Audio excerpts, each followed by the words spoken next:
So come on, who wants to go first for the recapitulation session for yesterday's class? Anyone? Yes. Chalo. Sir, yesterday we studied about the standard load balancer. So our basic load balancer has many limitations such as number of virtual machines, then lower performance and scalability. We use standard load balancer instead of it. Also in standard load balancer, we got an extra feature of network security service. And here the virtual machines which we are connecting to it, they can have either no public IP or standard public IP. So we create two virtual machines into separate subnet of a single virtual network. Then we created a standard load balancer and connected the virtual machines into it. Then we configure web server IIS for Windows in both the virtual machine and changes any requirement for the content inside the website. Then we hit the public IP of the load balancer and we get the content. Also, we did not give any NSG to a virtual machine and tried to connect it, but we could not connect because as there was no RTP port which allow us to connect from our local network. We created an NSG and gave the RTP port access and associate it with the subnet. We can associate it with both virtual machine or subnet. If we associate through subnet, then we can then all the virtual machine inside the subnet will be associated with the NSG. Then after getting the response from the IP of the load balancer, we dissociate the public IP of both the virtual machines. Then we see that the public IP of the load balancer attached to the both the virtual machines. But we are not able to go inside to the virtual machines again. For this, we created inbound NAT rule inside the load balancer, that is network address translation. Here we selected the targeted VM and also gave a front-end port. And the front-end port is used to make unique virtual machine. Then we connected to the virtual machine using the public IP of the load balancer with a colon and the front-end port. Then for internet access, we gave one outbound. Thank you. Sure. Thank you. Thank you. Sahil, right? Yes, sir. Okay. Thank you. Very good, Sahil. So it was a very good explanation of whatever yesterday we did. So, so from today, or rather today that we are going to learn about is that, so we have almost now know that how to configure a web server, how to configure the VMs, how to configure a particular load balancer as well. Okay, that how that industry uses all these things to put on a server and we can access it via web and we can deploy our websites over there. Okay. So from today, or rather today, we are going to discuss something extra. Additionally, that things we have still not used on our services. For example, we took the storage for a particular server to be the default. Means whatever the server has the storage, we used to take that, but we haven't added an additional amount of storage to a particular virtual machine, or rather to different virtual machines at any level. So from today, and what do you think personally? That would that storage be enough for to act it as an web server? What do you think that a server's inbuilt storage would be enough for a full-fledged website? What do you think? What do you all think? Sir, it depends on the size of the application that we configure. It depends on the size of the application. Okay, so basically, everyone, so there are basically two kinds of an application. A web application are mostly, there are two kinds of. It's first of all it's an static type, and another one is the dynamic type. So static type of application, web application, just have its own contents, and where the most of the user interactions are disabled. Only just a few interactions, just like reach out to us. So that kind of an application is known as an static application that doesn't do much on the client side. But a dynamic content sizing means where the client and the server and the client keep on exchanging data between them. For example, let's suppose today we will be taking an example of LinkedIn. Okay, so here comes LinkedIn. So LinkedIn is a more kind of a dynamic data type, dynamic website where see a lot of things happens over here. Okay, see, these are the feed data that are coming up to us. We can even create post. We can go to home. We can search anyone. So these are the things that we can do. See, this is someone's else feed that coming up to us. So for these reasons, to make our systems more scalable, we often take storages from the cloud providers. So for today's class, our topic would be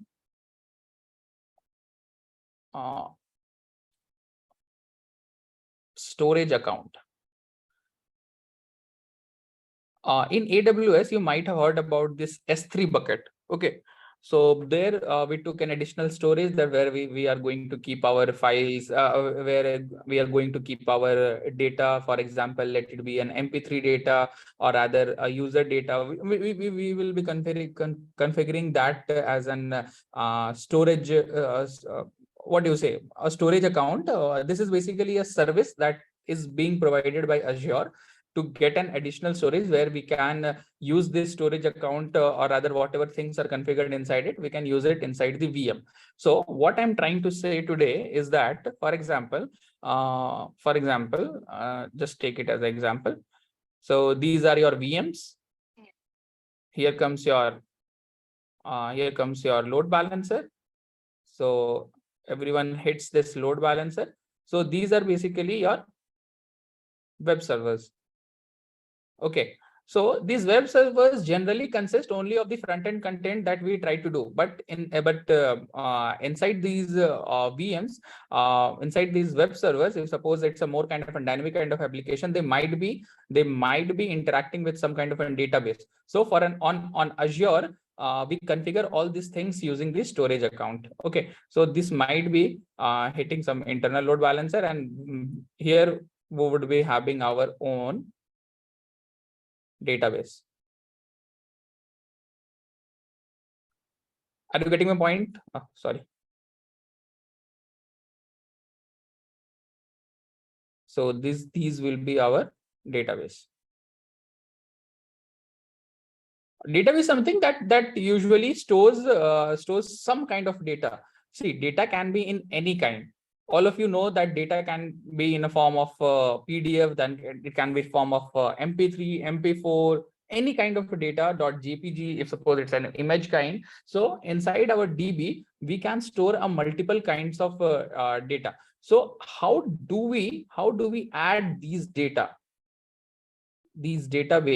How do we configure it and how do we mount it on our web servers? So we are now going to see this in some of the consecutive classes. Okay, so let's get started with a storage account. Okay, now just remove this all.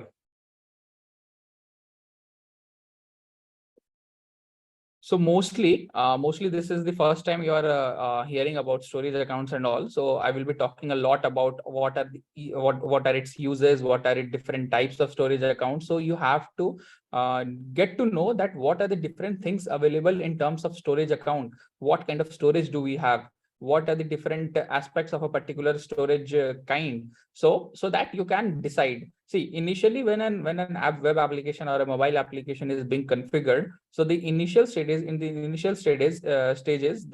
stakeholders or rather the project manager, they consult with the cloud solution architect that what kind of storage do we really want for a particular application. Okay, so if suppose you have the idea, for all the storage available for the AWS, you might be suppose your client will be coming and saying that I will be configuring everything over Azure. So you have to get to know that what storages are available on the Azure side. Okay, so now I think so we can get started. So let's create this one. For example, what I'm trying to say is that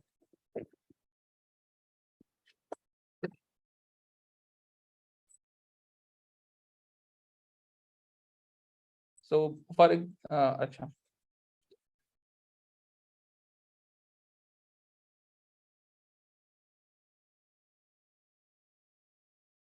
See, this is your subscription. Subscription is the superset of everything.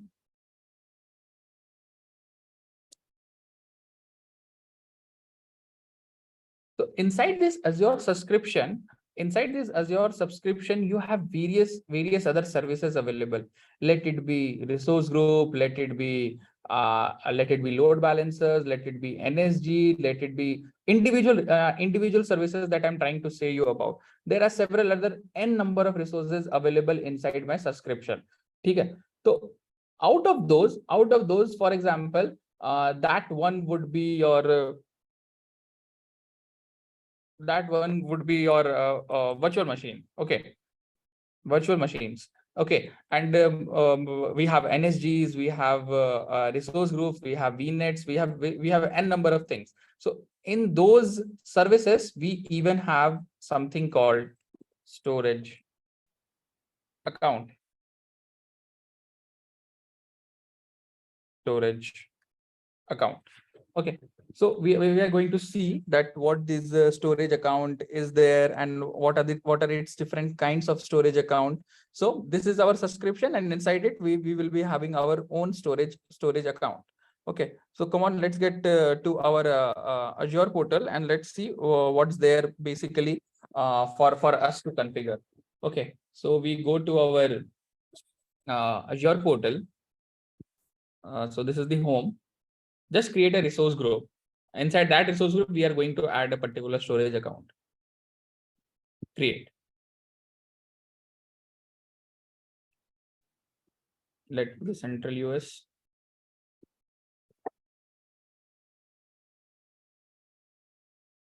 Storage resource group. Validation passed. Create.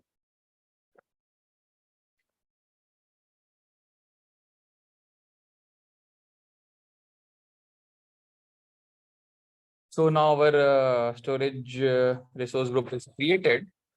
Okay, so now what we can do is that we can go to our home, and if suppose you search over here, or rather you can see recent services, I have used some storage account. So we'll be creating a new storage account. Storage accounts.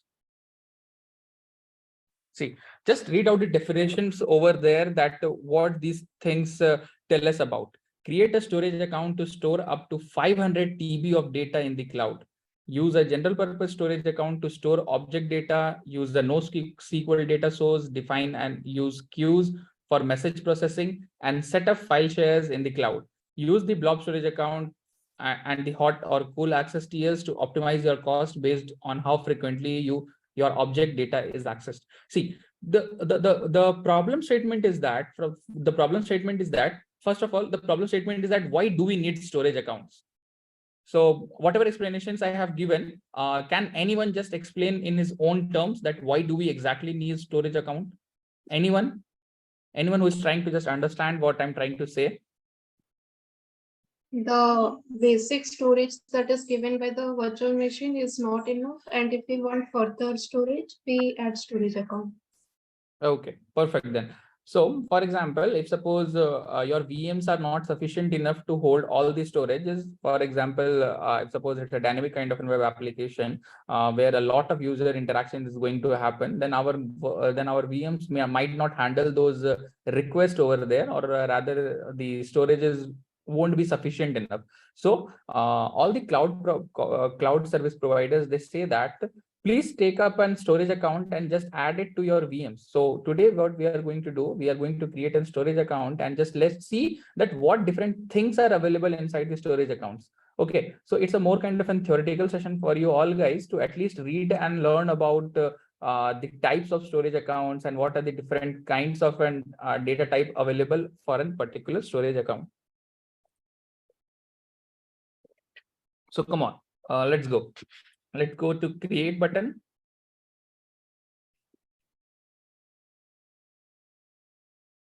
So the resource group would be the storage resource group So we are mostly going to learn about all the terminology available for a particular storage account. So first of all, this is the instant details. So it says that storage account name. So the first thing that you have to keep in mind that the storage account name, it should be unique across the world.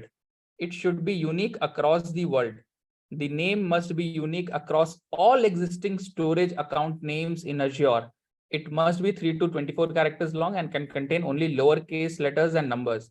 For example, if suppose I just write down storage, the storage account name storage is already taken. So this name has to be unique across all storages accounts of all the users and the n number of users that Azure, Microsoft Azure has on its platform.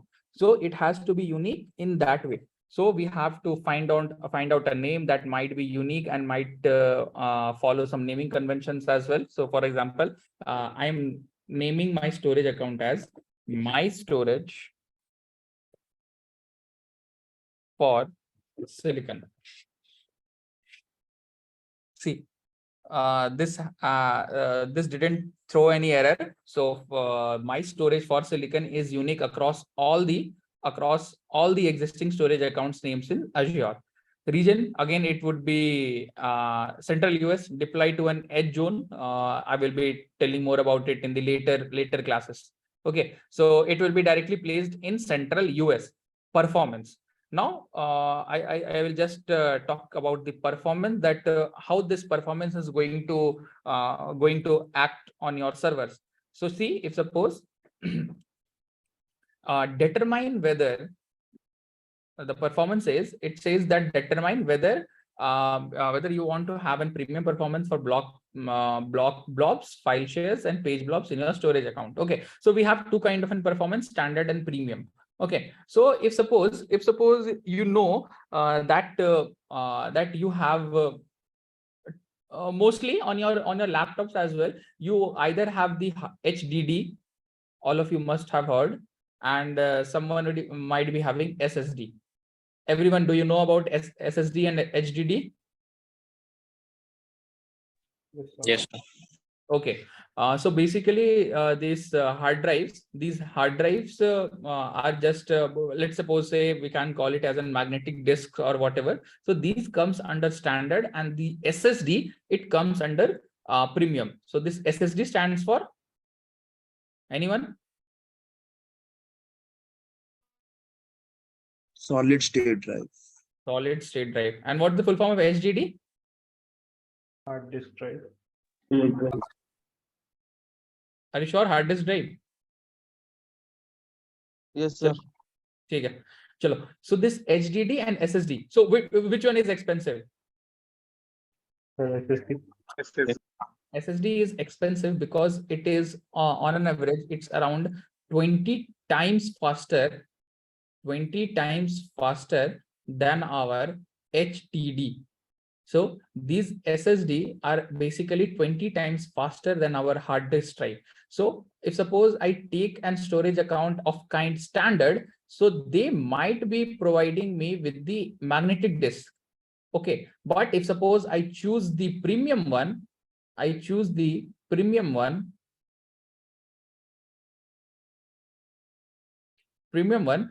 will be giving me the SSD one.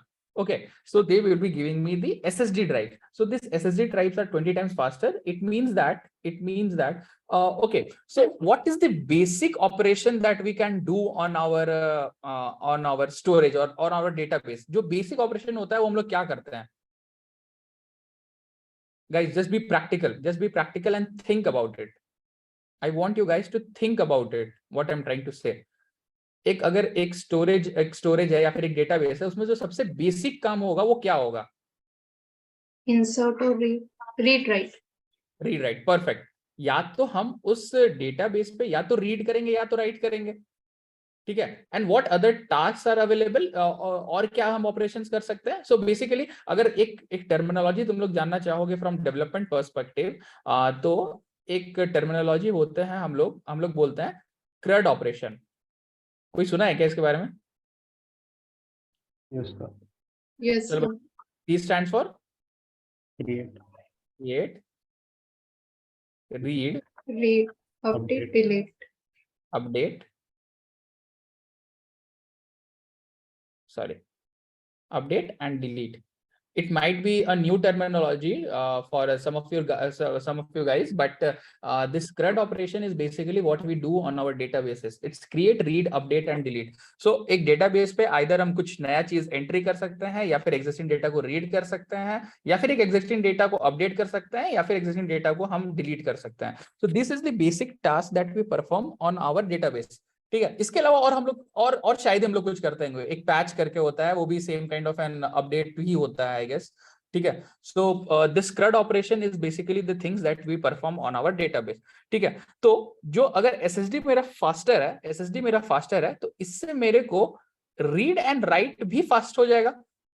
So this read and write operation on an SSD will become much faster than on HDD. So as a cloud solution architect, you have to decide based on the use case of your clients. You have to decide that what performance do you want. Either you want the standard one or do you want the premium one. Okay. So for the time being, we are going to take the standard one. अब next चलते हैं. So these terminology that you should know, these are the terminology that you should know before actually getting into the storage accounts. Next is the redundancy. ठीक है. Redundancy क्या होता है? The data in your Azure account is always replicated to ensure durability and high availability. Choose a replication strategy that matches your durability requirements. Some settings can't be changed after the storage account is created. ठीक है. अब इसके बारे में हम लोग deeply explain करेंगे. हम लोग अभी इसको यहीं पे छोड़ देते हैं. So what are the different redundancy type? हम देख लेते हैं. कुछ LRS है, GRS है, ZRS है, GZRS है. ठीक है. ये टर्मिनोलॉजी अभी सब पढ़ेंगे हम लोग एक एक करके. We are going to see that what these actually things are. Okay. Now we go back to our portal. Go back to our. ठीक है. I will just delete it.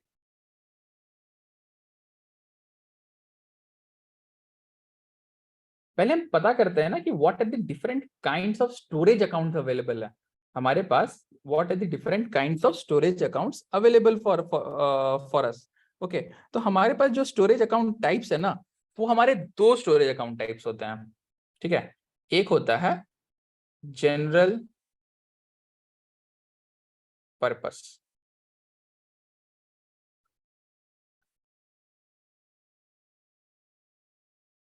ये ओ है यार, मेरे को फिर बाद में बोलना नहीं है कि स्पेलिंग गलत है. This one is blob storage. ठीक है. So these two kinds of an storage account that are available for our Azure subscription inside our storage account. We have general purpose and we have blob storage.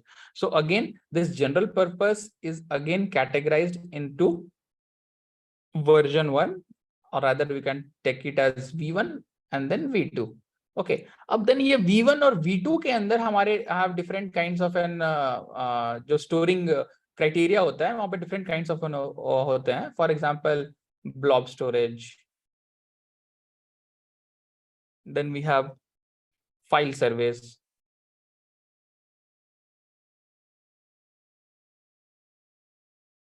Then we have tables. And last we have queues. Okay. So basically जो हम लोग अपने developers को देते हैं वो tables and cues देते हैं कि भाई तुम अब इस टेबल और क्यूज के यूज करके तुम आपको जो डेटा स्टोर करना है then you can keep. So these are given to the developers. हम लोग माउंट करके दे देते हैं. And these file storage, file services, these are being used by the system admin.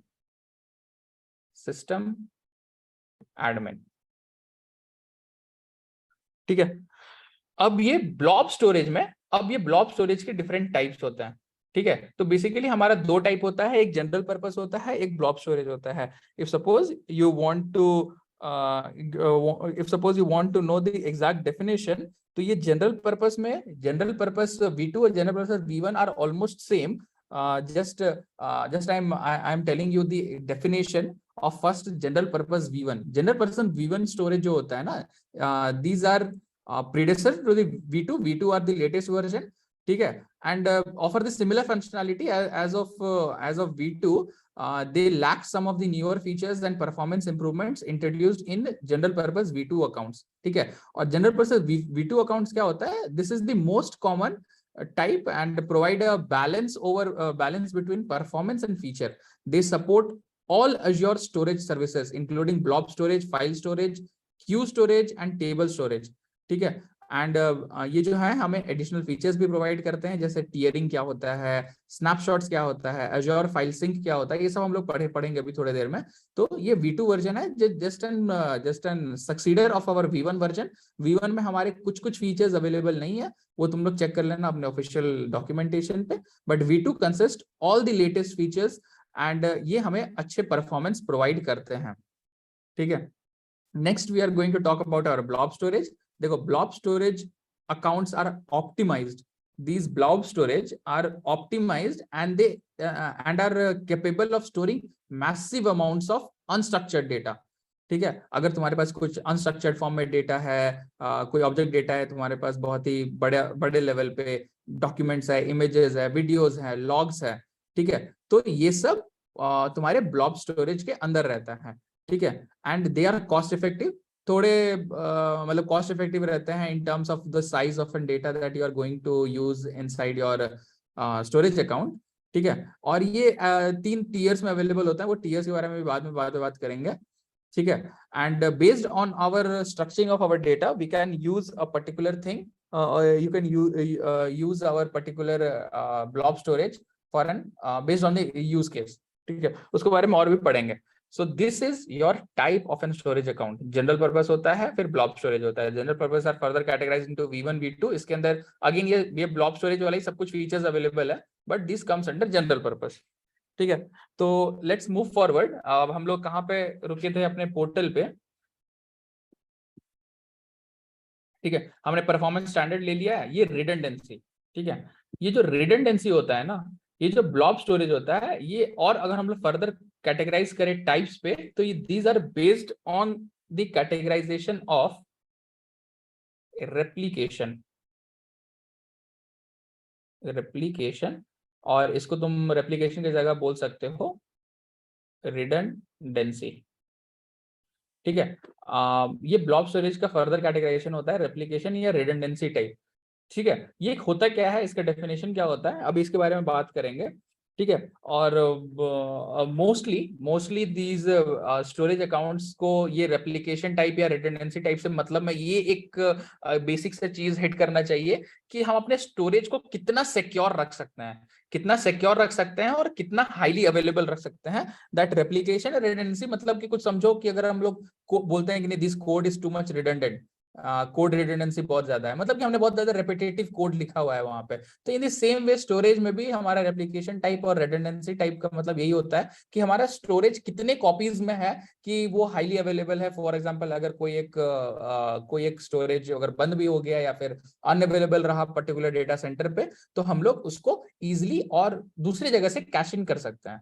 ठीक है, दैट इज रेप्लिकेशन और रिडंडेंसी टाइप। उसका एक काफी जितने भी उसके टाइप्स होते हैं, फॉर एग्जांपल तुम टाइप्स देखोगे तो ये सारे टाइप्स अभी हम पढ़ेंगे, LRS, GRS, ZRS and GZRS। ठीक है, चलो let's clear it up.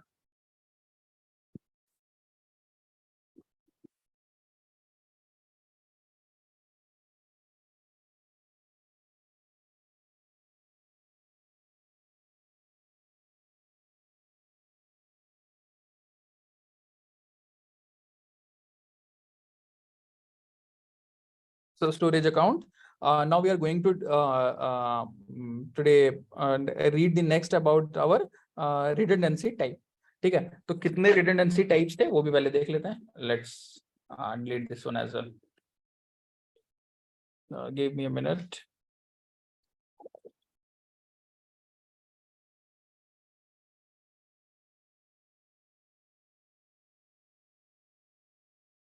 So this one is redundancy. ठीक है, so सबसे पहले मेरा क्या है, LRS, ये हमें बोलते हैं लोकली रिडंडेंट स्टोरेज। सेकंड क्या था हमारा ZRS, this is zonally redundant storage, और अदर इसे हम जोन बोल सकते हैं. This one is basically zone redundant, zonally नहीं बोलते हैं.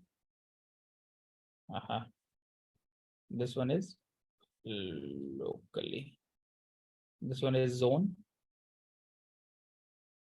Third one is your GRS, इसको हम लोग बोलते हैं जियो रिडंडेंट स्टोरेज. ठीक है.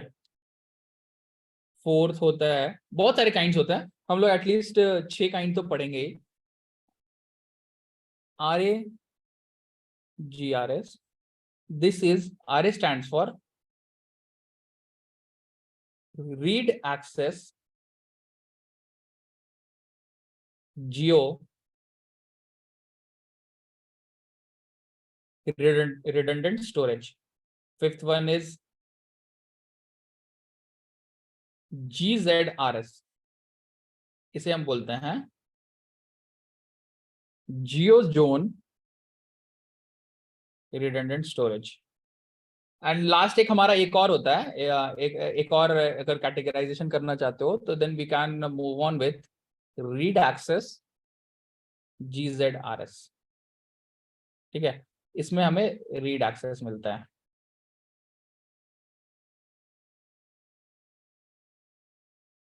GZRS. ठीक है, तो सबसे पहले बेसिक ग्रासरूट लेवल पे बात करते हैं कि ये लोकल RS क्या कहता है, मतलब लोकली रिडंडेंट डेटा मेरे पास क्या कहता है. ठीक है, तो फॉर एग्जांपल तुम्हें पता होगा कि that all this data are kept in racks in our data centers. हमारे डेटा सेंटर्स में हमारे रैक्स होते हैं, उस रैक्स में हमारा सारा डेटा स्टोर होता है. ठीक है, तो ये लोकली रिडंडेंट स्टोरेज क्या कहता है. फॉर एग्जाम्पल ये रहा मेरा for example here comes up my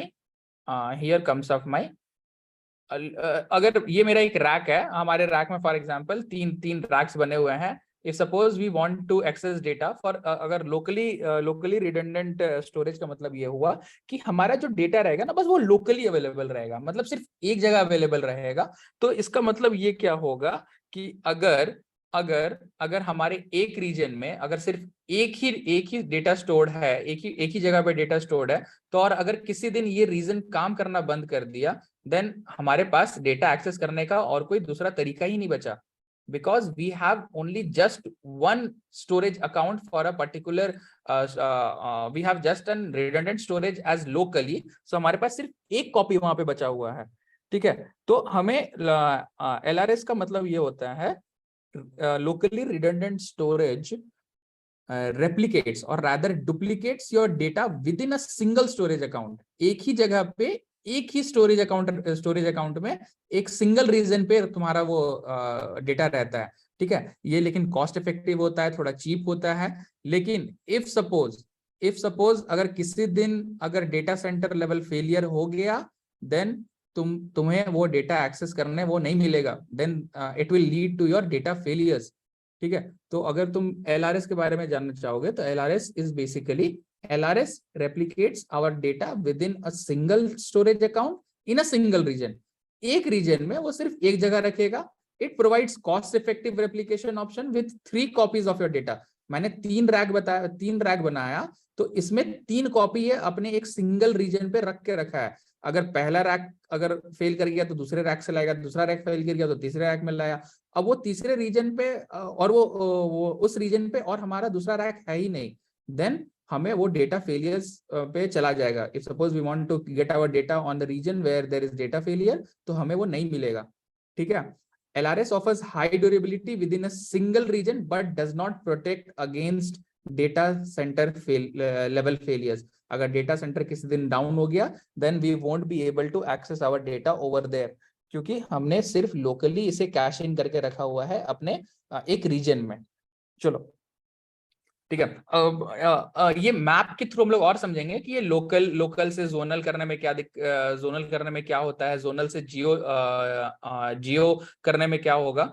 ठीक है, वो हम लोग मैप के थ्रू समझेंगे। ये मैप हमारे पोर्टल्स पे अवेलेबल है, then you can get to know more about visually. अगर तुम्हें अगर समझना है कि मैं क्या कहना चाह रहा हूँ, then you can get to no.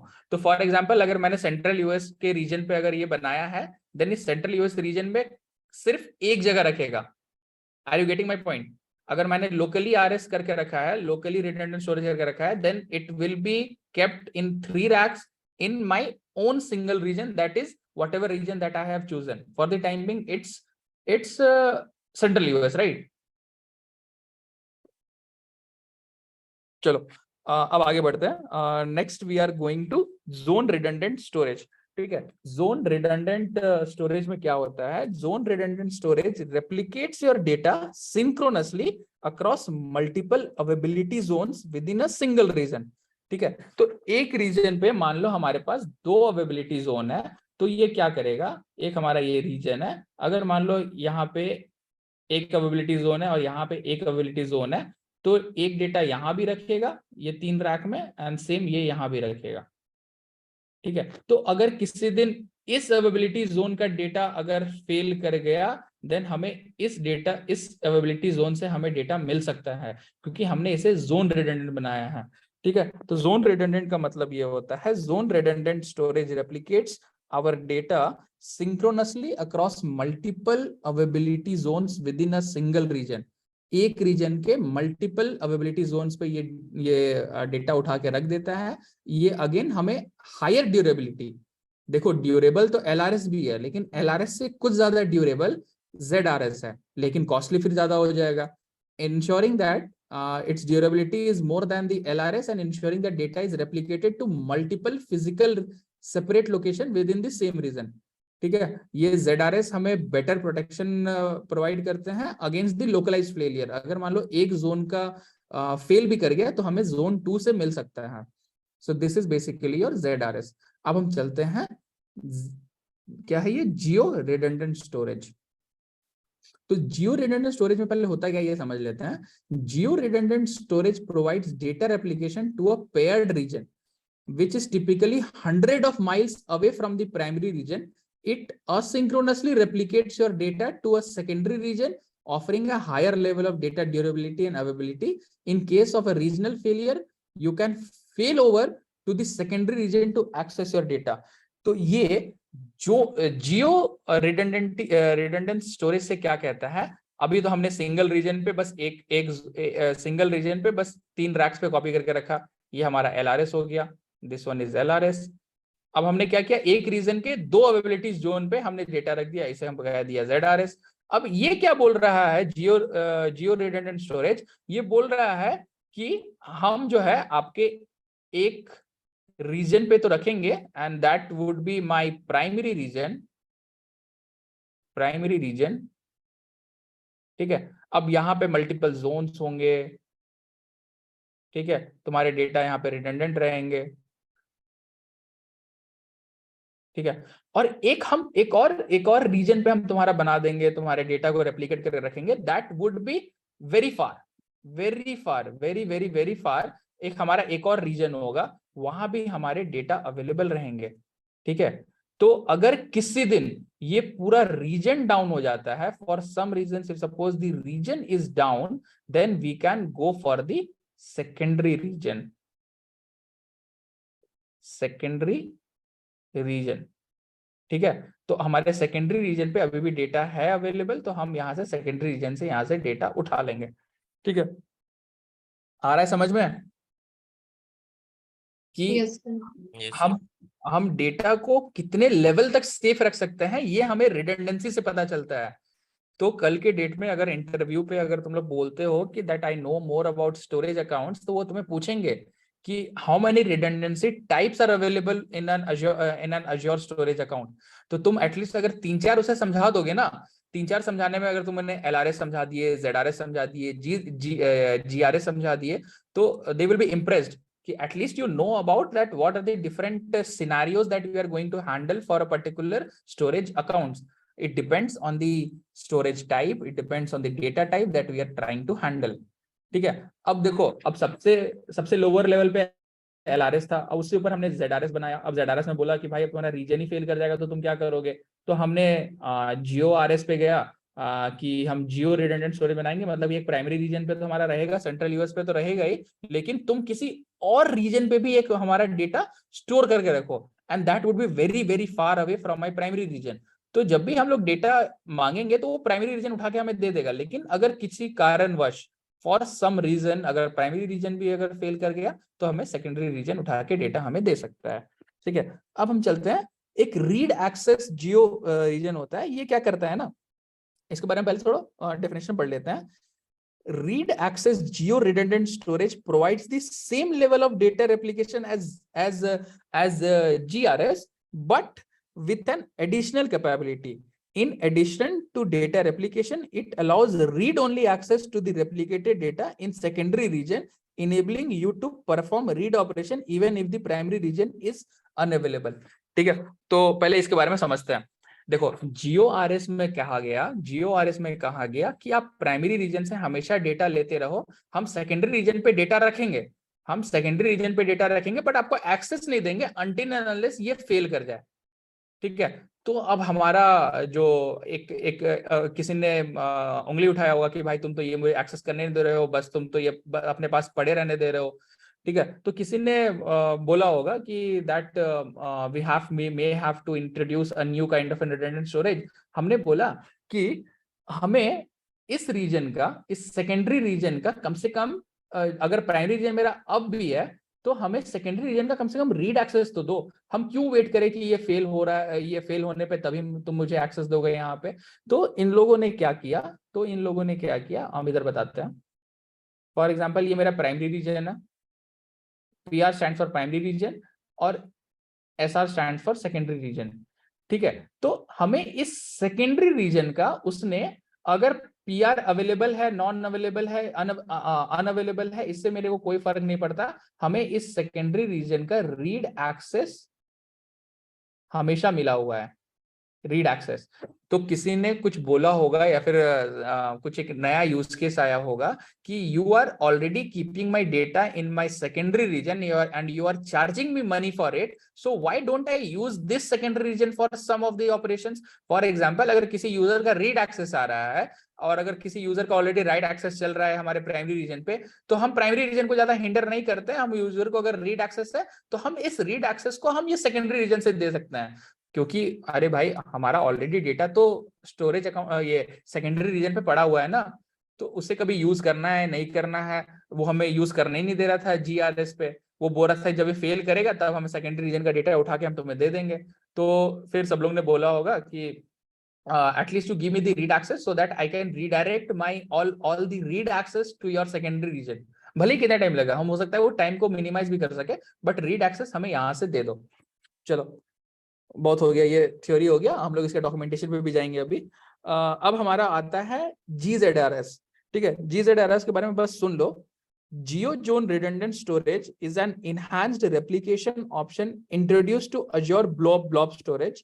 ठीक है, ये करता क्या है, ये भी सिंक्रोनस रेप्लिकेशन करता है across 3 availability zone with primary region and asynchronous replication to the secondary region. GZRS provide high durability and availability, protecting against both localized failures and regional failures. ठीक है, ये क्या करता है, ये कहता है हम आपके मल्टीपल रीजन्स पे, मल्टीपल जोन्स पे भी अब हम आपके डेटा को रख देंगे, तो इसे हम कहते हैं geo zone redundant storage. Same goes for read access geo zone redundant storage कि हमें सेकेंडरी रीजन के जोन्स पे हमें रीड एक्सेस दे दो, बस ये इतना ही है। अगर तुम 3-4 भी समझ गए तो काफी है तुम लोग के लिए, और बाकी तुम लोग पढ़ सकते हो। हम लोग चलते हैं इसके डॉक्यूमेंटेशन पे कि रिडंडेंट स्टोरेज टाइप्स क्या है। redundant storage Azure, Azure Storage Common. चलो, so this is the official documentation of this. चलो, अब थोड़ा थोड़ा एक एक करके यहाँ पे देखते जाते हैं कि हमने जो पढ़ा है वो सही पढ़ा है कि नहीं पढ़ा है।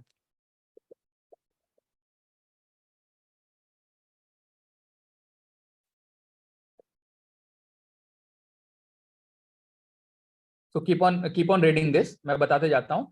देखो ये क्या बोल रहा है, Azure storage always stores multiple copies of a data so that it's protected from planned and unplanned events. ठीक है, तो storage account storage Azure storage, देखो सब अपने स्टोरेज को अच्छा बोलते हैं, Amazon वाले बोलेगा नहीं मेरा स्टोरेज बढ़िया है, Azure वाले बोलेंगे नहीं मेरा बढ़िया है, ठीक है, लेकिन फेलियर्स, लेकिन कोई भी अपने आप को 100% फुल प्रूफ नहीं बताएगा, वो हमेशा 99.99% में बात करेंगे, 99.99 परसेंटाइल में बात करेंगे। और तुम देखना कि ये 0.9 कितना डिफर करता है LRS, ZRS और GZRS में, कितना डिफर करता है, ये सब कुछ इसमें डॉक्यूमेंटेशन पे लिखा होगा, ठीक है। तो ये बोलता है कि हमारे पास बहुत सारे रिडंडेंट स्टोरेज हैं, तो ये बोलता है कि रिडंडेंसी इन प्राइमरी रीजन, मतलब हम एक रीजन में हम रिडंडेंट कर सकते हैं आपका। तो अगर आप LRS ले लोगे तो this LRS copies your data synchronously 3 times within a single physical location। एक प्राइमरी रीजन पे 3 जगह, हमने जैसे यहाँ पे 3 रैक बनाया, कहाँ गया यार, ये जो हमने 3 रैक बनाया, ये 3 जगह ये कॉपी करके रखेगा, बट ये लोकली अपने प्राइमरी रीजन पे ही रखेगा, ठीक है। Next go for zone redundant. ये क्या क्या कह रहा है कि हम अक्रॉस 3 Azure अवेलेबिलिटी जोन, हम 3 जोन में आपके डेटा को रखेंगे। ये सिंगल रीजन सिंगल जोन पे 3 कॉपी बना के रख रहा था, ये सिंगल रीजन मल्टीपल जोन में, मल्टीपल जोन मतलब कि 3 जोन में कॉपी बना के रख रहा था। चलो और आगे देखते हैं। ये देखो लोकली रिडंडेंट स्टोरेज का, देखो इसने बनाया है फोटो, इस फोटो को बढ़िया से देखो। ये एक डेटा सेंटर है, फॉर एग्जांपल हमने LRS चूज किया है, ये प्राइमरी रीजन है, ये डेटा सेंटर है, हमने LRS चूज किया, तो इसने स्टोरेज अकाउंट में कॉपी 1 कॉपी 2 कॉपी 3 बना के रखा, ठीक है। अगर कॉपी 1 इसको अगर कभी मान लो करप्ट हो गया तो कॉपी 2 से मिलेगा, कॉपी 2 करप्ट कर गया तो कॉपी 3 से मिलेगा। लेकिन अगर ये पूरा प्राइमरी रीजन ही अगर मेरा फेल कर गया तो हमें और कॉपी कहीं से नहीं मिल पाएगा, क्योंकि हमारे पास एक single 3 copy in a single data centre हमने स्टोर करके रखा है, ठीक है। गुड चॉइस कब होगा, ये सब पढ़ लेना, क्योंकि ये सब बहुत इंपॉर्टेंट है। You have to be very good on choosing the redundant storage types, ठीक है, ये सब पढ़ लेना। अब हम चलते हैं सी, जियो जोन जोन रिडंडेंट स्टोरेज। ये बोल रहा है हम 99.9999, ये बता भी रहा है कि कितने 9 है, 12 nines over a given year, एक साल में हम इतने % तो आपको हम ड्यूरेबिलिटी दे सकते हैं। लेकिन इसका कितना है वो देख लेते हैं। ये देखो ये बता भी रहे हैं ना कि ये 11 नाइन्स है, और ये बता रहे हैं कि ये 12 नाइन्स है। सी द डिफरेंस कितना कम है। एवरीवन थोड़ा मैथमेटिक्स लगाओ, ये डेसिमल वैल्यू के बाद कितने सारे 9 है, इसमें एक एक्स्ट्रा 9 ऐड हुआ है, और इसमें एक डेसिमल वैल्यू के कितने जितने भी 9 है उसके बाद ये देखो ये 10th 100 1000 10,000 1 लाख मिलियन, ऐसे करते जाओ यार। ये कितना कम है। LRS मेरा इतना ड्यूरेबल है, फिर भी this is not sufficient enough in our industry. वो बोलता है कि नहीं हमें और ड्यूरेबिलिटी चाहिए, but none of them would be saying that I am 100% durable, ठीक है। ये 11 नाइन्स पे है। चलो जियो जोन का 12 नाइन्स पे है। ये देखो क्या किया, प्राइमरी रीजन था ZRS मैंने सेलेक्ट किया, तो availability zone 1 availability zone 2 availability zone 3 पे इसने कॉपी 1 कॉपी 2 कॉपी 3 को करके रख लिया। सी सारे इमेजेस को बढ़िया से पढ़ना, कब यूज करना है वो भी पढ़ लेना, ठीक है। अब हम लोग चलते हैं standard storage account. Standard storage accounts में ये सारे स्टोरेज अकाउंट्स मिलते हैं हमें, और प्रीमियम ब्लॉक में हमें मिलता है ये सारे चीज। हमारे ये जो रिडंडेंसी हमने पढ़ा सेकेंडरी रीजन पे, वो सारा हमारे प्रीमियम में आएगा, ठीक है। तो हम अगर पोर्टल पे जाते हैं तो देखो हमारे पास अभी हमने स्टैंडर्ड सेलेक्ट किया, अगर प्रीमियम सेलेक्ट करते हैं तो प्रीमियम में हमें आएगा block blobs, file shares, page blobs, ठीक है। और अगर स्टैंडर्ड में सेलेक्ट किया तो हमें आता है रिडंडेंट स्टोरेज। ये सब बढ़िया से पढ़ना, this is an very important documentation regarding your storage accounts and redundancy. अब चलो इसका ड्यूरेबिलिटी देखते हैं, ये कितने 9s पे है। सी GRS का 9 बढ़ के 16 9s हो गया, that I am offering you a durability of 16 nights over a given year। ये देख लो, मैं अभी प्राइमरी रीजन और सेकेंडरी रीजन बता रहा था, ये इसका यही मतलब होता है। इसका पूरा रेप्लिका बना के हमें सेकेंडरी रीजन पे बना के रख देगा। ठीक है, ये सेम होता है GZRS का। ठीक है, सो ये लिंक मैं चैट सेक्शन पे पेस्ट कर देता हूँ, you can all of you just go through it thoroughly. ठीक है, and anyone can just copy this link and share it in the group as well. ठीक है, काफी थ्योरी हो रहा है आज एवरीवन। अरे हो हमारे साथ कि नहीं? Yes. Yes, sir. ठीक है, आज काफी थ्योरेटिकली हो रहा है क्योंकि ये सब चीज जानना बहुत जरूरी है। चलो अब इतना तो हमने पढ़ लिया।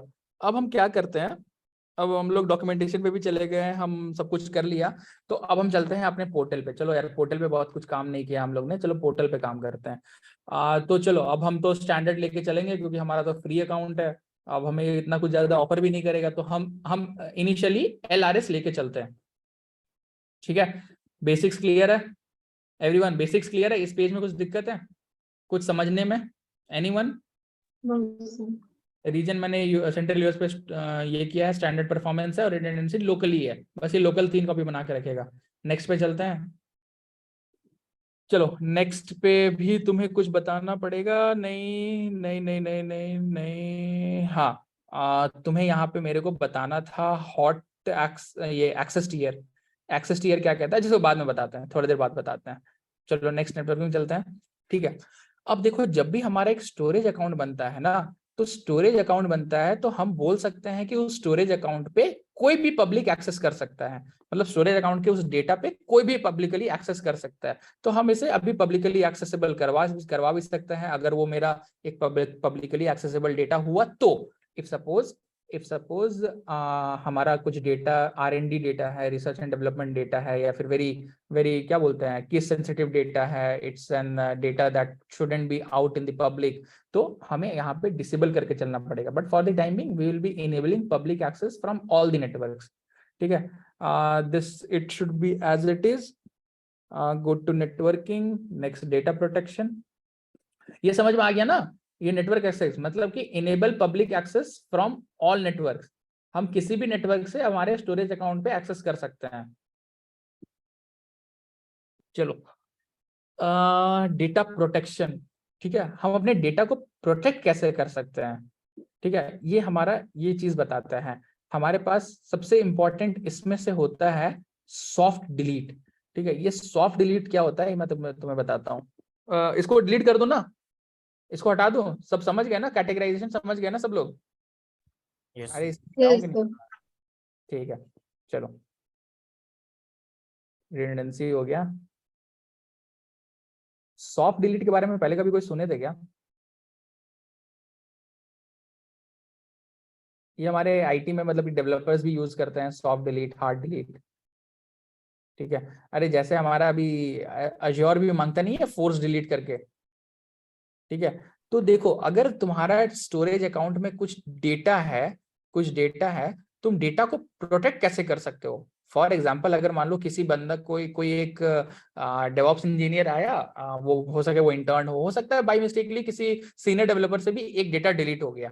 ठीक है, लेकिन वो डेटा डिलीट नहीं होना चाहिए था, it was a very important data. ठीक है, तो हम लोग का जो डेटा डिलीशन होता है ना, वो 2 तरीका का होता है। एक होता है सॉफ्ट डिलीट और एक हम लोग बोलते हैं फोर्स या हार्ड डिलीट। ठीक है, सॉफ्ट डिलीट में क्या होता है कि हम डेटा को तो डिलीट कर देते हैं, but we keep a reference of it. ठीक है, मतलब कि मेरा वहां पे रेफरेंस अभी भी बना हुआ है, वो कुछ दिन के बाद वहां से डिलीट होगा। फॉर एग्जांपल हमारे ड्राइव्स में भी अगर तुम लोग कभी कुछ किए होगे, कुछ डेटा डिलीट करे होगे, तो वहां पे जो गूगल वाला भी बोलता है कि तुम्हारा डेटा भले ही तुम डिलीट कर दिए, लेकिन हम अभी इसे अपने ट्रैश पे तो रखेंगे, आप वो ट्रैश से वहां से वापस अपने रिवोक कर सकते हो। अरे फॉर एग्जाम्पल यार रिसाइकल बिन समझ लो ना, तुम्हारे में तुम लोग जब रिसाइकल बिन में कुछ डेटा डालते हो तो वो टेम्पररी, वो सॉफ्ट डिलीट होता है, वो हार्ड डिलीट नहीं होता है। हार्ड डिलीट का मतलब क्या हो गया? You are deleting the entire data with the reference as well. अब तुम्हारे पास वो डेटा को रिट्राइव करने का कोई जरिया ही नहीं है। ठीक है। तो इंडस्ट्री में हम लोग हमेशा सॉफ्ट डिलीट करते हैं, ताकि अगर मान लो कि हमें बाद में अगर वो कभी किसी दिन किसी ने गलती से डिलीट कर दिया, we still have a reference of the data, इस रेफरेंस से we can pull back our deleted data. तो इसे हम लोग बोलते हैं सॉफ्ट डिलीट। ठीक है, ये कितने दिन तक रिटेन करके रख सकता है, ये 7 दिन तक कर सकता है। ये सब कुछ एज इट इज, ये डिफॉल्ट रहने देना, लेकिन ये सब चीज पढ़ लेना। ये सॉफ्ट डिलीट होता क्या है। Next, encryption. हमारा जो डेटा है वो हमेशा इनक्रिप्टेड फॉर्म में होना चाहिए। ठीक है, अगेन चलो अब चलते हैं। चलो नेक्स्ट टैग्स पे चलते हैं, नेक्स्ट रिव्यू पे चलते हैं, नेक्स्ट क्रिएट करते हैं। ये देख लो, ये सब कुछ पढ़ लेना कि रिव्यू में ये सब कुछ पढ़ लेना। जब तुम पूरा पढ़ लोगे तब ये क्रिएट ऑप्शन अवेलेबल होगा। Let's wait for the deployment.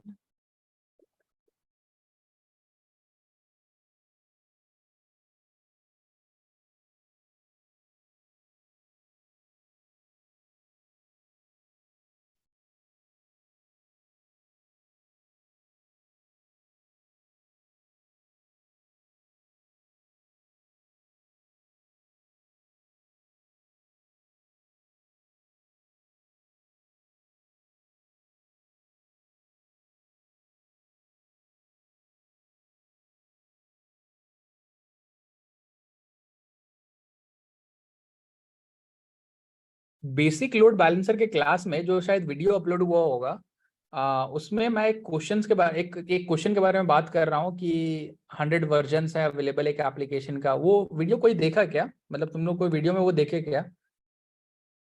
Anyone? Yes sir, yes. Yes. Question समझ में आया था तुम लोग को? वो मैंने तुम लोग से नहीं पूछा था, मैंने बैच 2 पे पूछा था। वो क्वेश्चन समझ में आया तुम लोग को? काफी इंटरेस्टिंग क्वेश्चन है वो। चलो ठीक है, छोड़ो, बाद में बात करते हैं उसके बारे में।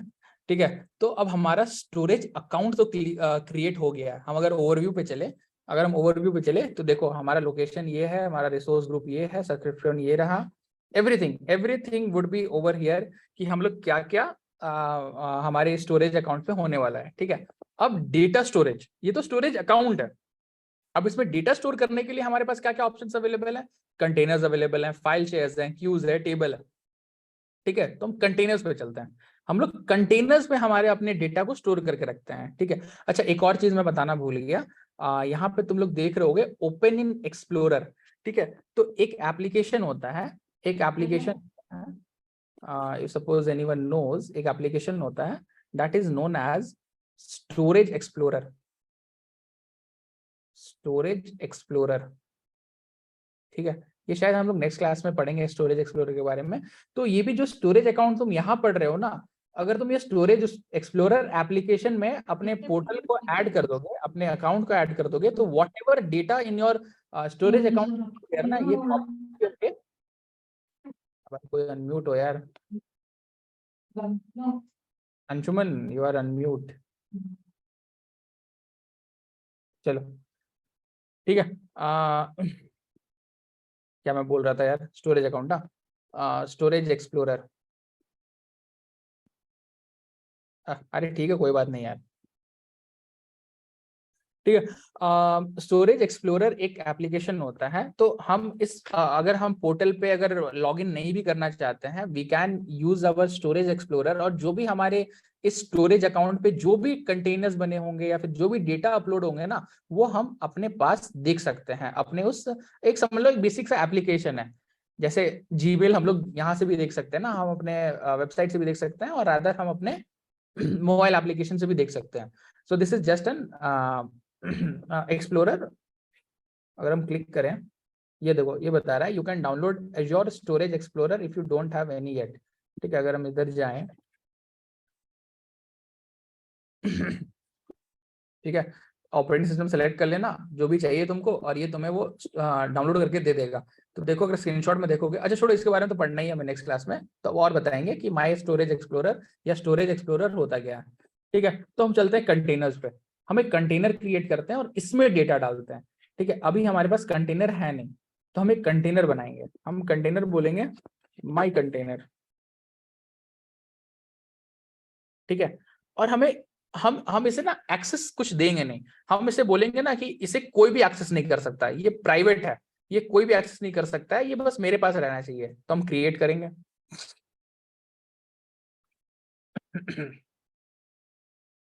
ठीक है, अब चलो हमारे पास माई कंटेनर तो बन गया। अब इस माई कंटेनर पे जाके हम कुछ अपलोड करते हैं। हम माई कंटेनर पे जाके हम कुछ अपलोड करते हैं। ठीक है, हम यहाँ से अपने लोकल मशीन से I can upload anything. Let us upload this image. ठीक है, ये अपलोड हो गया। ये एडवांस ऑप्शन बाद में देखेंगे, अभी नहीं देखेंगे, अपलोड करते हैं पहले।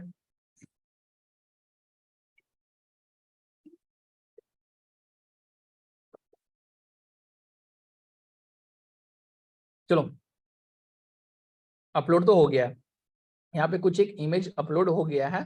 ली स्टेट अवेलेबल है, ब्लॉक टाइप ब्लॉक ब्लॉब है, साइज 9 MB के आसपास है। ठीक है, अगर हम इसके 3 डॉट्स पे क्लिक करते हैं हमें व्यू एंड एडिट का ऑप्शन मिलता है। ठीक है, हम व्यू एंड एडिट पे जाते हैं and then now I go to overview. तो देखोगे यहाँ पे हमें एक यूआरएल मिला हुआ है, हमें एक यूआरएल मिला हुआ है। इस यूआरएल को कॉपी करते हैं और यहाँ पेस्ट करते हैं। यहाँ पेस्ट करते हैं, चलो ठीक है।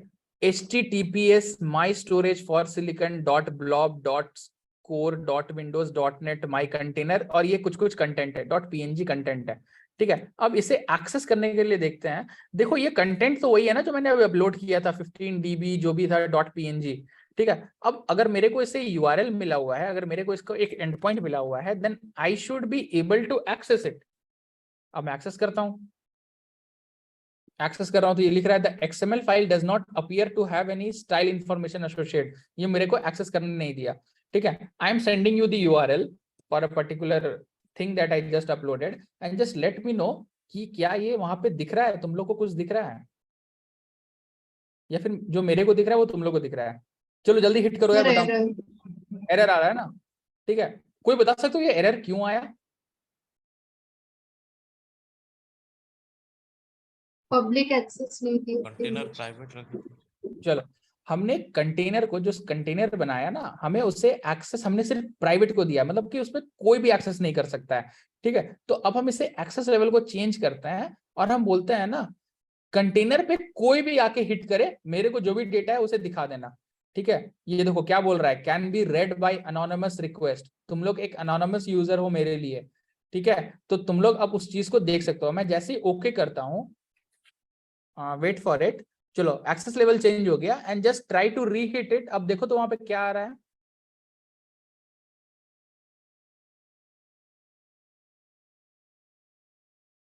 Sir image. इमेज आ रहा है, कुछ तो इमेज आ रहा होगा। काफी टाइम लग रहा है। देखो देखो बेसिक अकाउंट है, आ रहा है ना सबका?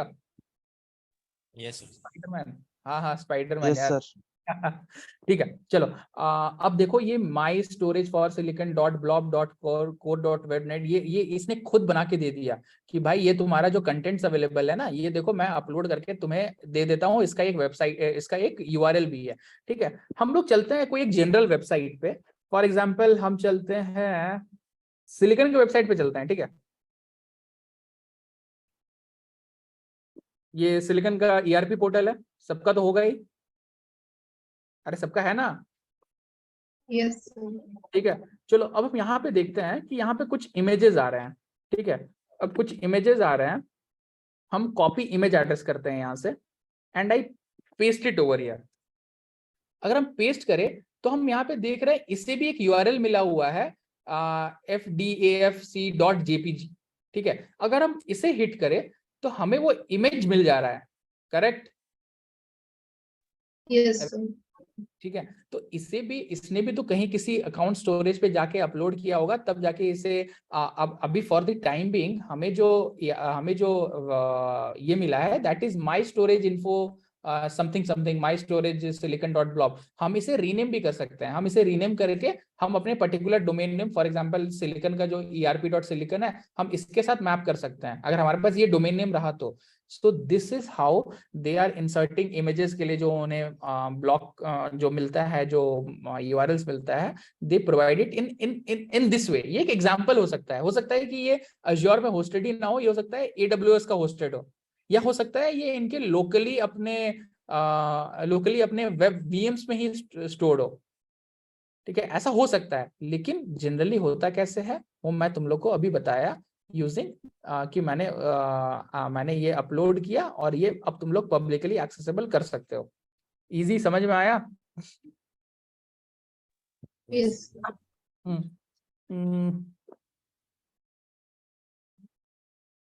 और क्या बताना था यार इसमें?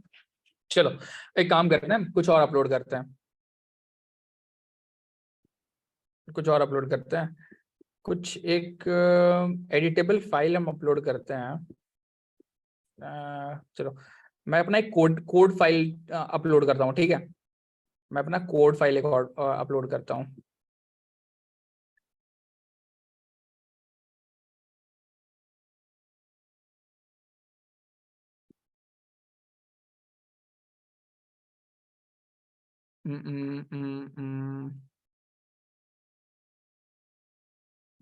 चलो एक पूरा बड़ा सा फाइल मैं अपलोड किया हूँ, इसे मैं अपलोड करता हूँ।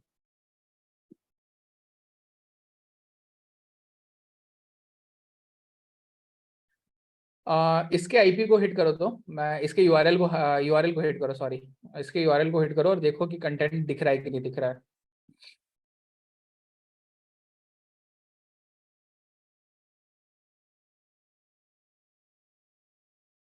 अरे नहीं नहीं नहीं, ये तो यहाँ का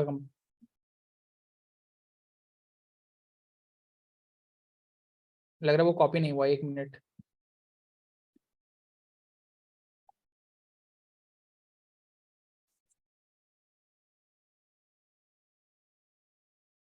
चलो मैं एक लिंक भेज रहा हूँ, just try to just hit it. अब देखो तो वहां पे तुमको क्या दिख रहा है। ये जो कंटेंट्स है वो जो मेरे को दिख रहा है वो तुम्हें भी दिखना चाहिए। सर एक फाइल डाउनलोड हो गया। फाइल डाउनलोड हो गया?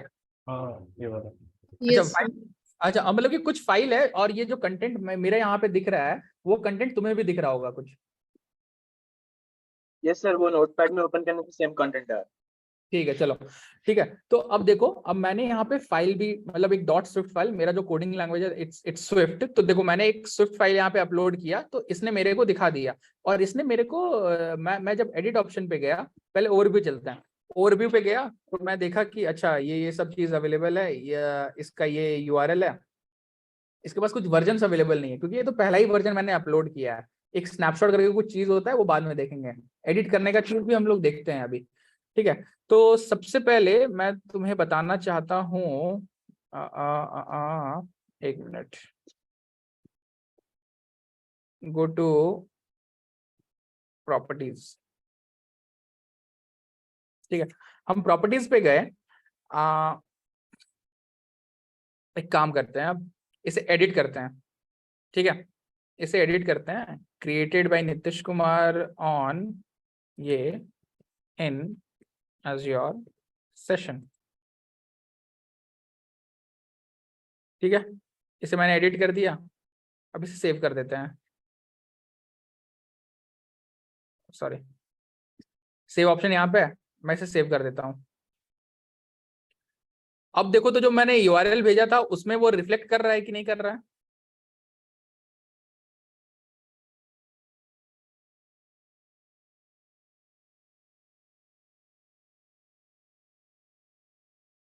इन Azure सेशन वहां पे दिख रहा है कि नहीं दिख रहा है? सर दिख रहा है।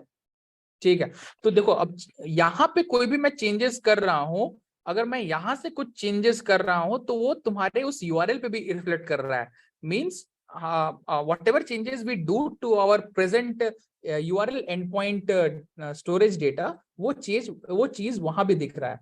ठीक है, तो चलो अब ये चीज तो हो गया। अब हम लोग अब एक नया चीज पढ़ते हैं। फॉर एग्जांपल ये हमारा लेटेस्ट वर्जन है, इन Azure सेशन हमने लिखा है, created by Nitish Kumar on इतना इतना इन Azure सेशन। ठीक है, अब हम ओवरव्यू पे चले गए, फिर हम स्नैपशॉट पे आते हैं। ये स्नैपशॉट क्या करता है? ठीक है, ये स्नैपशॉट क्या करता है? ये स्नैपशॉट कुछ नहीं करता है, ये जो करंट वर्जन है ना, हमारा जो करंट वर्जन है उसका एक स्नैपशॉट बना के रख देता है। मैं ऐसे क्रिएट स्नैपशॉट करूंगा तो ये देखो इसने एक स्नैपशॉट बना के रख लिया। ठीक है, अब मैं फिर से गया ओवरव्यू में या फिर रादर एडिट में। अब मैं यहाँ पे लिखूंगा Nitish Kumar iOS plus cloud. ठीक है, अब मैं इसे सेव करता हूं। चलो देखो तो उसमें iOS प्लस क्लाउड ऐड हुआ क्या?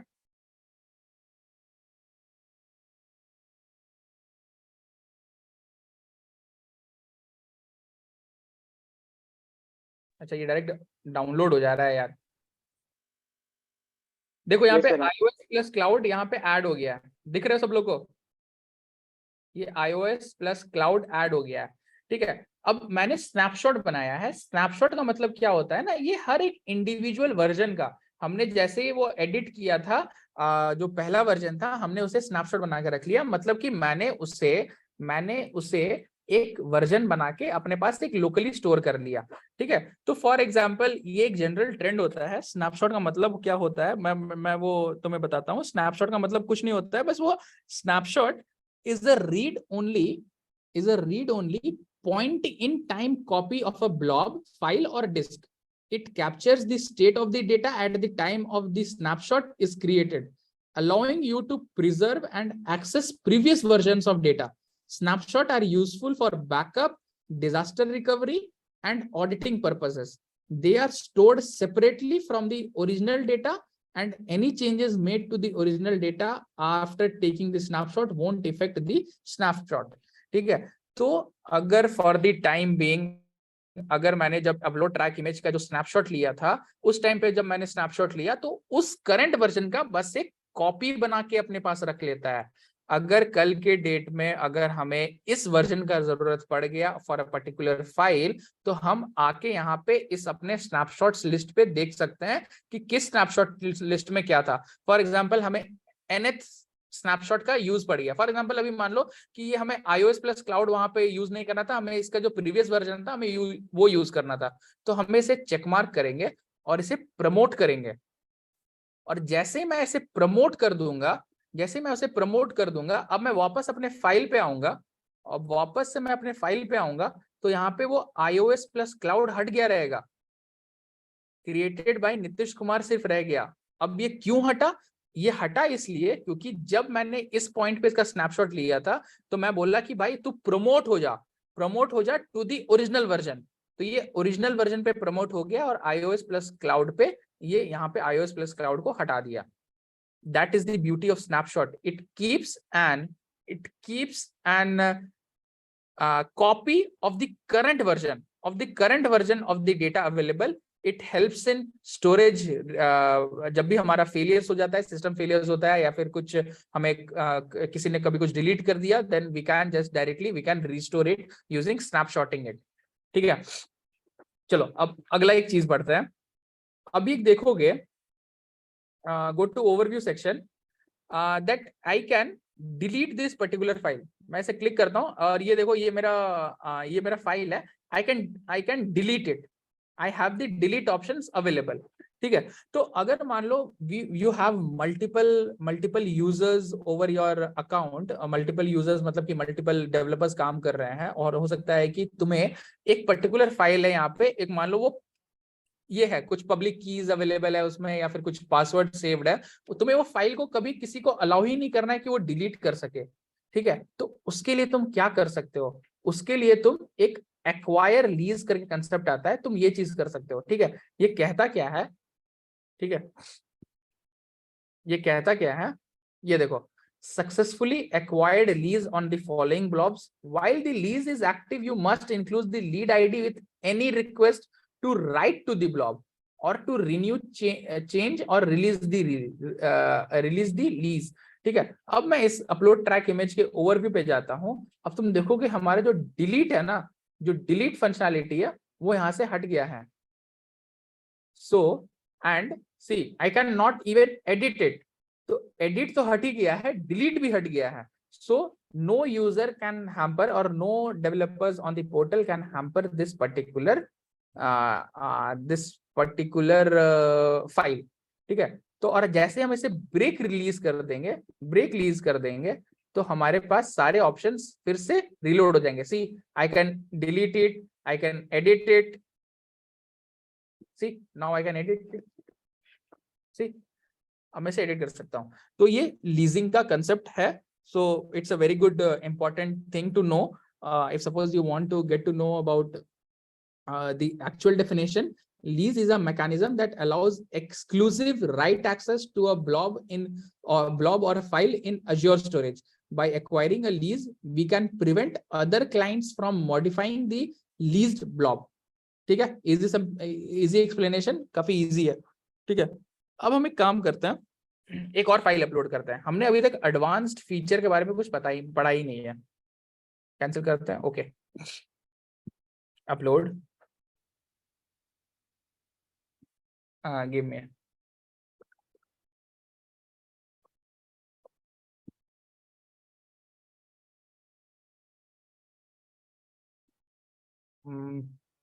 कुछ फाइल ले लेते हैं।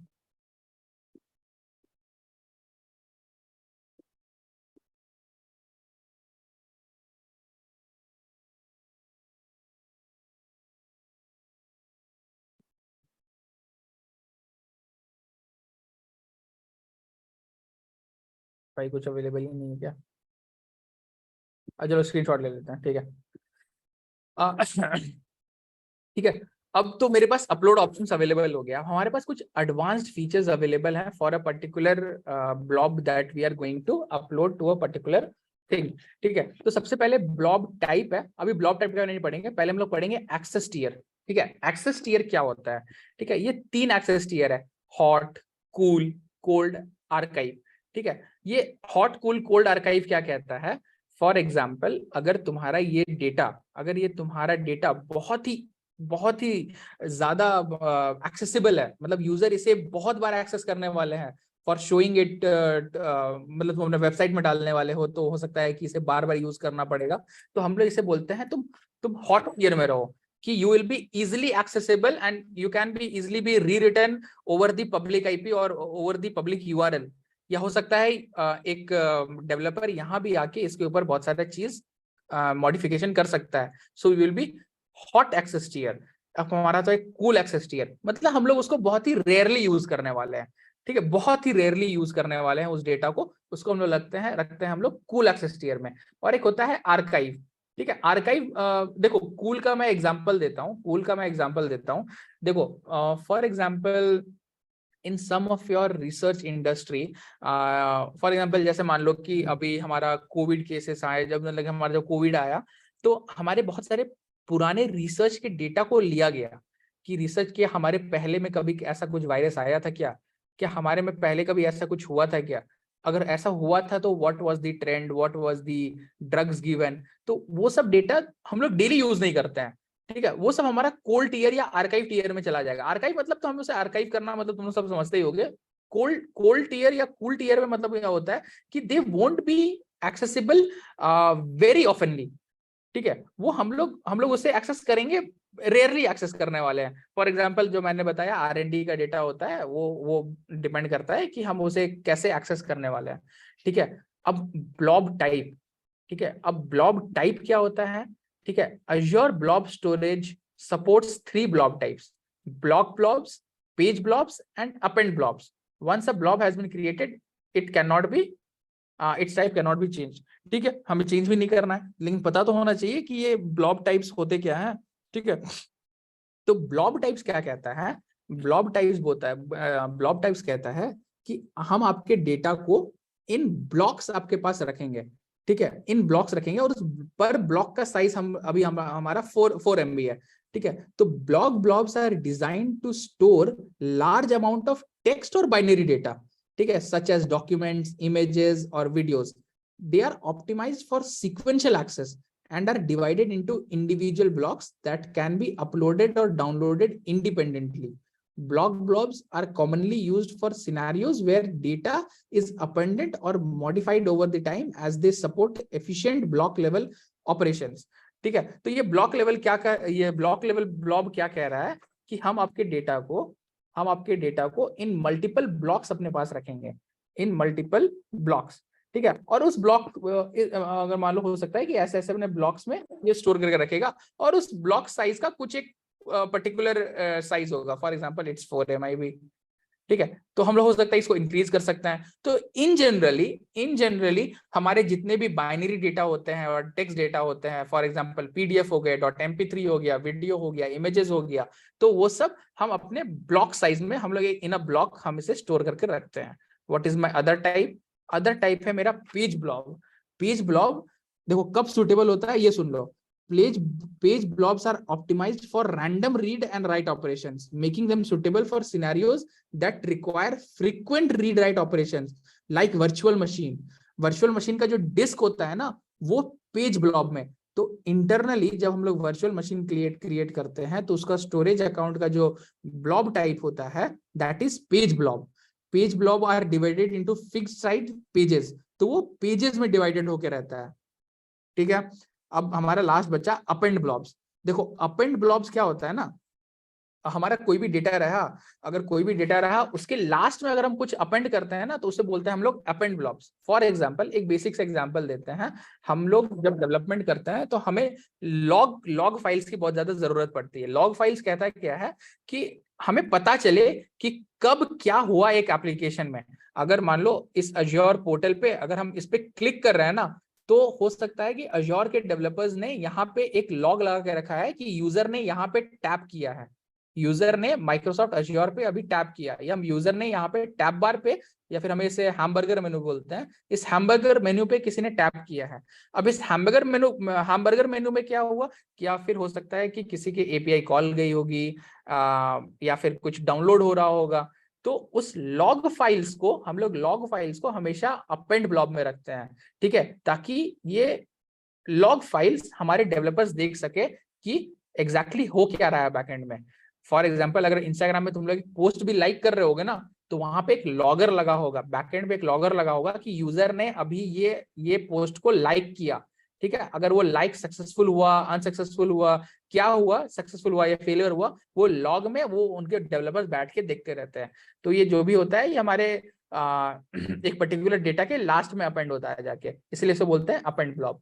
तो ये सब चीज था regarding blob, regarding access tier, block size, everything, ठीक है। So this was all about a brief introduction about your क्या बोला जाए इसे, स्टोरेज अकाउंट, माई कंटेनर। हम लोग अभी इसके बारे में फाइल शेयर्स, क्यूज, टेबल्स के बारे में कुछ पढ़े ही नहीं है, नेटवर्किंग के बारे में कुछ पढ़े ही नहीं है।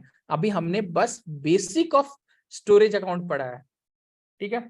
So I think so this would be enough for today's class. हम लोग क्या करेंगे for the next class, for just for your brief, कि हम हो सकता है ना कि इस कंटेनर को, अब थोड़ी ना डेवलपर बार बार यहाँ पे आके माई कंटेनर को यहाँ पे अपलोड करेगा, डाउनलोड करेगा, एक्सेस करेगा। तो हम लोग क्या करेंगे, इस माई कंटेनर को हो सकता है कि हम किसी भी डेटा स्टोरेज या फिर स्टोरेज अकाउंट को हम लोग माउंट कर देंगे। माउंट करने का मतलब कि हो सकता है कि हम उसे एक ड्राइव बना के वहां पे उसके लोकल VMs में सपोर्ट कर देंगे, कि ताकि तुमको यहाँ से जो भी करना है तुम यहाँ से करो। तुमको अपलोड करना है, डाउनलोड करना है, रीड करना है, राइट करना है, then you can directly do it from your virtual machine. You don't have to come up to the Azure portal and go for your storage, my storage for Silicon, मतलब अपने storage account पे नहीं आना है, and you don't have to create everything over here. You can directly do it from your virtual machine, and that what we are going to try it in our next coming classes. हम लोग यही सब चीज करने वाले हैं. So I think so it was more kind of a theoretical session for you all guys, just to let to know more about storage accounts and the storage account types and all. Okay, so I will just stop record over here.